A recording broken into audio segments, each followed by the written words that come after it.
Magluluto tayo ng low-carb balbakwa.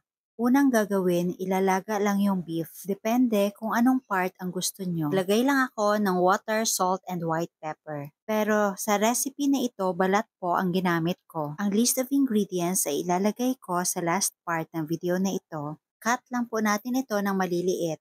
If you love this recipe, please like and share and follow me for more low-carb recipes and health tips. Ngayon, prepare po natin ang minced garlic and onions. Sa ibang mga version, naglalagay pa po sila ng luya at kung ano-ano pang mga condiments and spices. Since oxalate sensitive po ako, ayaw ko nang maglagay ng napakaraming condiments or spices. Ngayon, maggigisa na po tayo. Gumamit lang ako ng green dahan beef tallow o kahit anong cooking oil na pasok sa low carb. Then add onions and garlic. At isunod na natin yung beef.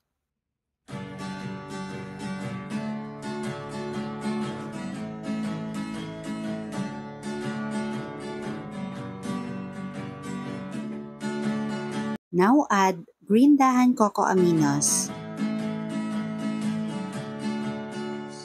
tomato ketchup, sea salt, and white pepper.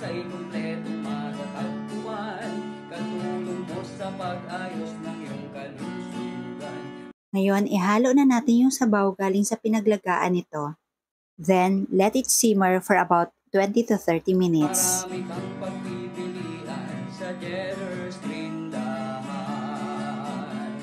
Baking essentials, condiments, nuts and seeds, healthy oils. Pwede pong i-check kung tama na sa inyong panlasa. Pwedeng mag-add more salt, more lemon para pampaasim konti, or pepper. Depende po sa panlasa nyo. Products, superfoods, herbs and spices, low-carb breads, kakaning, at may sugar-free ulam pa. Happy ang pamimili. Pakuluan ulit natin for about 5 minutes. Ngayon, maglalagay lang ako ng green dahan chili garlic dahil mas gusto daw ng anak ko na medyo may anghang konti. Low-carb essentials ay kumpletong matatagpuan. Katulong mo sa pag-ayos ng iyong kalusugan. At ngayon, hanguin na natin. Marami kang pagpipilian sa Jetter's Tindahan.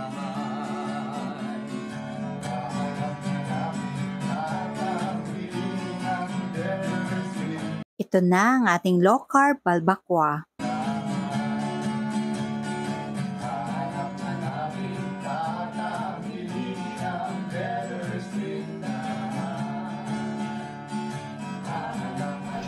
Tikman natin. Diba? Super thick yung sabaw. Kaya ko ba to? Mainit masyado.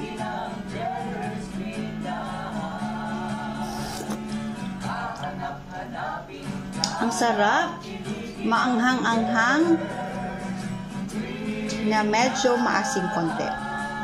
Yun po yung goal natin may medyo kagat ng asim. Pero hindi sobrang asim na parang sinigang. Ang sarap. Parang binili ko doon sa balbakuhan talaga. Super sarap. Ang init, grabe.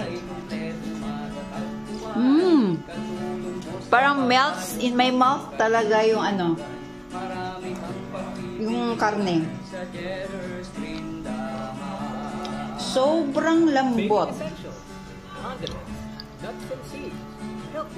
Alam niyo yung gelatin na hiwa-hiwa, parang gano'n na lang siya kalambot. Mas matigas lang, konting-konti sa gelatin.